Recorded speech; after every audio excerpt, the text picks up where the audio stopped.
I watched the first presidential debate between Kamala Harris and Donald Trump so that you don't have to. It was on ABC and it was moderated by David Muir and Lindsay Davis. When the debate starts, both candidates walk in, and this moment has been much debated by all the talking heads on the news. Like, not really debated, but there have been many predictions. Are they going to shake hands? What's going to happen? Donald Trump famously doesn't like to shake his opponent's hands. Anyway, Kamala Harris walks over to his podium and makes the handshake happen. The first question is about the economy, and Kamala Harris goes right into her talking points on this one. She's like, look, I am from the middle class. I want to build an opportunity economy. She talks about the $6,000 proposed tax credit for families with newborns that she's been talking about. She also talks about Donald Trump's proposed 20 to sometimes higher % tariff on imported goods, calling it a Trump sales tax, and saying that it would cost the average family around $4,000 a year. Trump says that he's not imposing a tax, and Harris knows it. And look, he is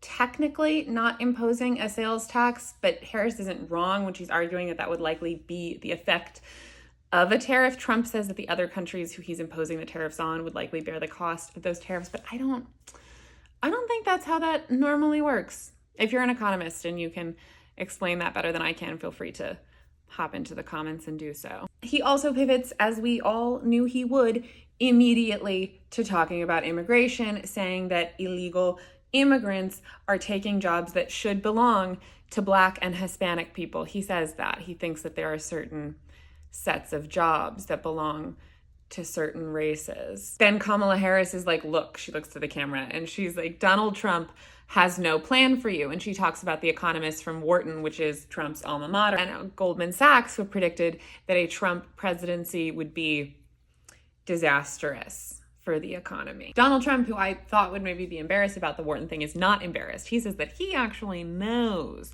all of the top professors at Wharton, and they're all on his side. He says that it is in fact Harris who has no plan. She's copied Biden's plan, which is as simple as run, Spot, run.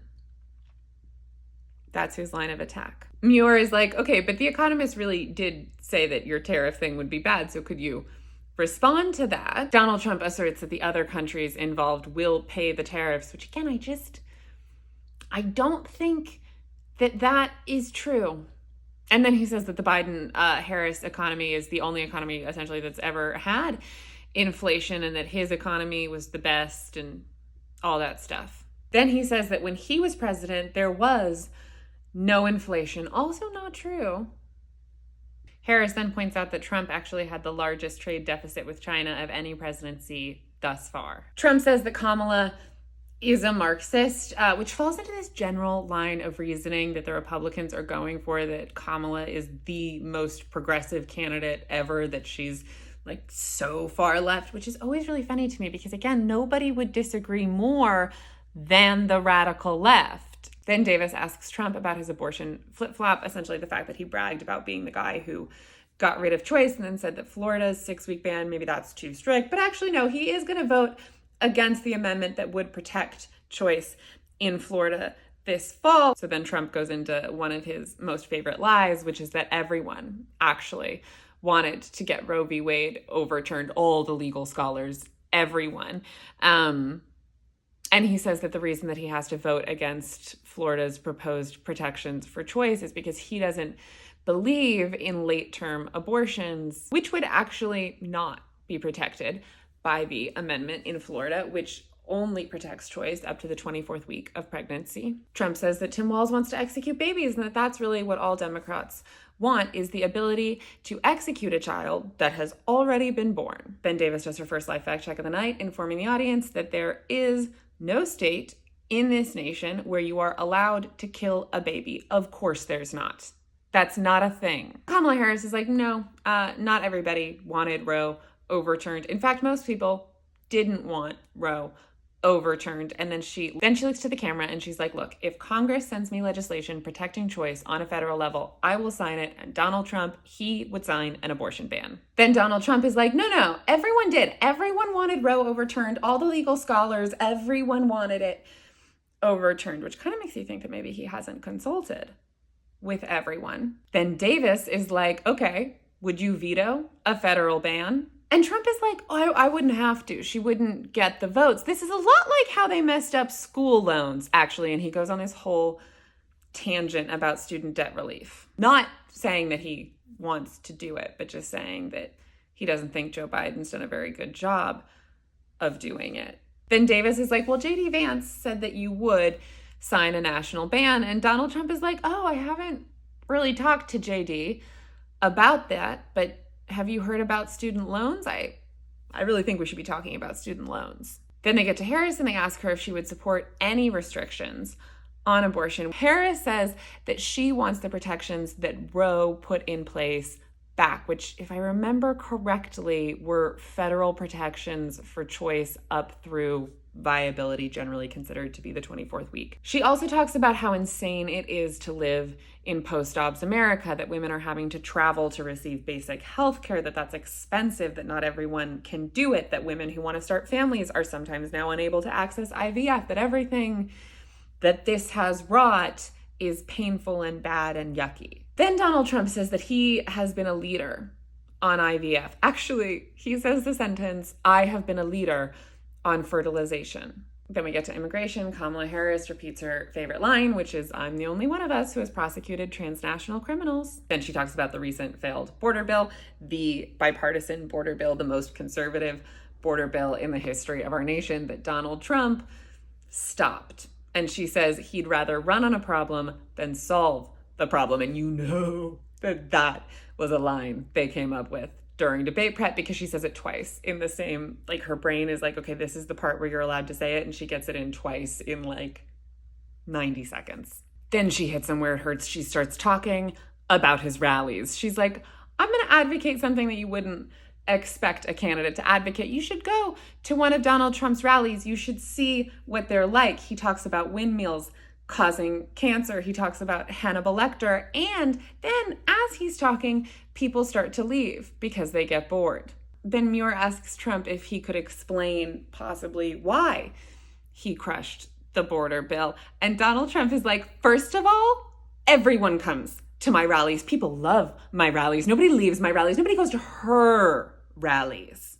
I have the best rallies. Then he repeats an unsubstantiated internet rumor that Haitian immigrants are eating people's pets in Ohio. And Muir live fact checks him on that. He's like, that's not happening. And Donald Trump is like, yes, it is. It is. It's happening. Spoiler alert, it's not happening. And then Kamala Harris is like, see that? See that little temper tantrum? That's why lots of Republicans are endorsing me. Did you know Dick Cheney is endorsing me? Then Donald Trump is like, everybody likes me except for the people I fired. So I fired more people than you. You don't fire enough people. And that's why everybody likes me. And then he says that he got more votes than any president in the history of presidents, which is a lie. That's why he's not president anymore. Then Donald Trump says that violent crime is worse than it's ever been. And Muir does another live fact check. He's like, as we both know, violent crime it's down. Then Kamala Harris does a little bit of the prosecutor criminal thing and reminds us of the many true crimes of Donald J. Trump. And Donald Trump is like, no, I'm being persecuted by the state and I'm going to win all those. Do you see? The Supreme Court actually just granted me superpowers. So I'm definitely going to win all these cases. And then Kamala Harris is like, we should actually talk about that. The Supreme Court kind of did grant him superpowers, and that could be dangerous. Donald Trump accuses Kamala Harris of being the reason that he almost got shot. Davis asks Harris about her policy flips on things like fracking and gun buybacks. Kamala Harris is like, I've been for fracking since 2020. I was the final vote on the Inflation Reduction Act, which allowed for more fracking. And look, you may or may not agree with the fracking of it all, but the idea that she's a flip-flopper on this position is silly to me. She's voted in favor of more fracking. She's done nothing to indicate that she's going to stop fracking. And so Donald Trump spending just so many of his debate minutes saying that she will ban fracking, I don't know, seems like a waste of time to me. Kamala Harris is like, not everybody gets $400 million from their daddy, as a dig at Donald Trump, who's like, I only got a fraction of that, okay? And then he said he made it into many, many billions, which begs the question of why he has such a hard time paying his legal bills. If Donald Trump owed me money, I'd clip that part and I'd send it to him. Feel free to steal my idea if Donald Trump owes you money. Here, Kamala Harris tries to say something into her muted mic, and Donald Trump is like, I'm talking now, do you recognize that line? Then Donald Trump says that Kamala Harris wants to ban fracking, which is not true, and take your guns, which is not true. And that also she wants to perform gender reaffirming surgery on illegal aliens in jail. Okay, so in 2019, when Kamala Harris was running for president the first time, the ACLU sent out a questionnaire to a bunch of the candidates. Not everybody answered. I don't think Joe Biden answered, but Kamala did. And one of the questions was, would you support gender reaffirming care for people who are dependent on the state for their medical care, including people in detention and undocumented immigrants in detention centers? Kamala Harris checked a box that said that she would support gender reaffirming care for people who are dependent on the state for their medical care. Does this mean that people who are currently in ICE detention are receiving gender reassignment surgery? No, it does not mean that. Has Harris said that this is a policy she's going to pursue and work to implement? No, she has not. Then we get into talking about the peaceful transfer of power, and they ask Trump if he regrets anything about January 6th, perhaps telling a crowd of violent people to march on the Capitol. And he says that he does not regret anything. He didn't do anything wrong. Someone just asked him to give a speech, and honestly, everything is Nancy Pelosi's fault. Kamala Harris is like, I was in the Capitol on January 6th. It was horrifying. 140 law enforcement officers were injured that day, and it's also exemplary of other scary things that Donald Trump has said. Remember when he said there were good people on both sides in Charlottesville? Remember when he told the Proud Boys to stand down and stand by? And then Donald Trump is like, why don't you leave the debate right now and do something about immigration? And then Muir is like, you know, we're actually not on the immigration section right now. And then Muir is like,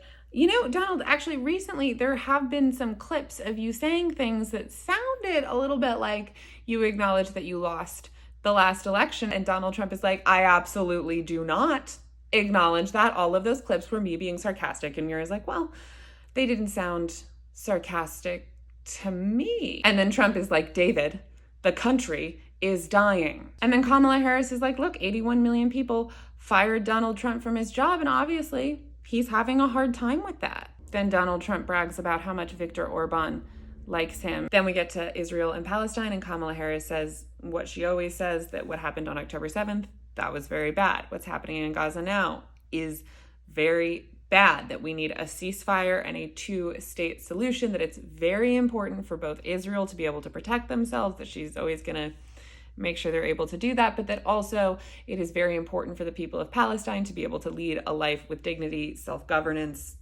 two-state solution. Then they asked Donald Trump what he would do about the conflict, and Donald Trump says that if he was president, that conflict would never have happened. And actually, we should talk about Russia, because that conflict would never have happened either. And he reiterates that he thinks he could solve all of the wars as president-elect. He says that Kamala Harris hates Israel. Muir asks Trump about his plan to end the Russia and Ukraine war before he becomes president.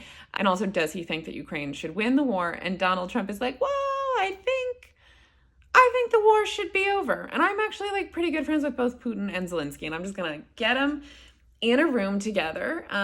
We'll get to talking and I'll solve it. As if this is like the Parent Trap. Harris is like, he's only saying that he can end the war because he would just give it up to Russia. Harris says that if Trump had been president, Putin would be in Kiev now. And Trump says, no, he would be in Moscow, but he would be much happier than he is now. Then we get to Afghanistan, and Trump is like, well, you guys did the worst withdrawal in the history of withdrawals. And Harris is like, well, you invited the Taliban to Camp David. So Muir asks Trump about his comment that Harris turned black. And he says he doesn't care. She can be whatever she wants. He doesn't know why he said that. He read it somewhere. He read that she wasn't black and now she is black, and that's why he said it. And then Kamala Harris is like, he said it because he's racist. Actually, she says he's trying to divide us along racial lines.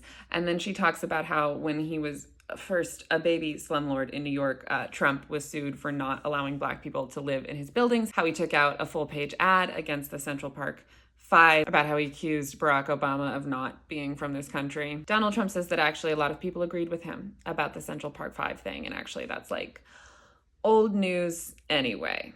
Then he tells Harris that she is Joe Biden. She's the same person. And Harris, who has already reminded Trump that he is in fact running against her and not Joe Biden, says it again. She says, "I'm not Joe Biden." Davis asks Trump if he has a better plan for Obamacare, which he has been theoretically trying to dismantle for the last 8 years. Donald Trump says that he has a concept of a plan. Kamala Harris is like, just a reminder, this guy tried 60 times to overturn the Affordable Care Act. He wants to go back to a time where your pre-existing conditions, those aren't covered by insurance. Then we get to the climate. Kamala Harris talks about all the new green energy jobs that have been created during her and Biden's administration. Trump, who still seems a little unsure of who he's running against, accuses Biden of being crooked and sending jobs to China, and then also, I think, accuses him and Hunter of being paid off by both